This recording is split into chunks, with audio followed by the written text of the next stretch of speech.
की सिद्धांत और विशेषताओं की बात करें तो न्यूरोथेरेपी 3 सिद्धांत पे काम करती है।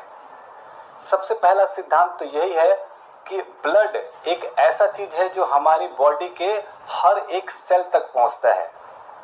तो अगर ब्लड का सर्कुलेशन सही है तो बीमारी आने के चांसेस ना के बराबर होते हैं। और अगर कोई व्यक्ति बीमार पड़ा है, इसका मतलब किसी ना किसी खास ऑर्गन की तरफ या तो ब्लड का सर्कुलेशन जरूरत से ज्यादा है या जरूरत से कम है।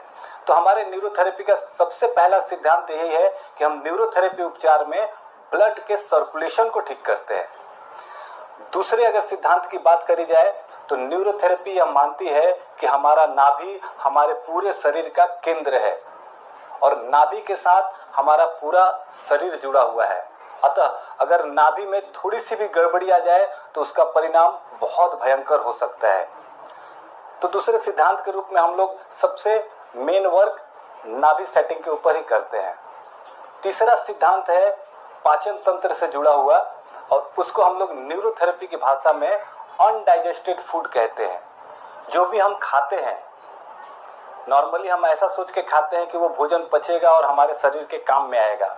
अगर पच के हमारे शरीर में काम आ रहा तब तो सही है, लेकिन अगर वो सही तरीके से नहीं पचा, अनडाइजेस्टेड रह गया, तो ऐसा नहीं है कि वो बाहर निकल जाएगा, वो हमारे शरीर में टॉक्सिन की तरह काम करता है। तो न्यूरोथेरेपी का थर्ड सिद्धांत हमारा ये है कि जैसे जैसे हम ऑर्गन्स को ठीक करते हैं, टॉक्सिन रिमूवल का काम भी हम साथ ही साथ करते हैं। तो ये है न्यूरोथेरेपी के सिद्धांत।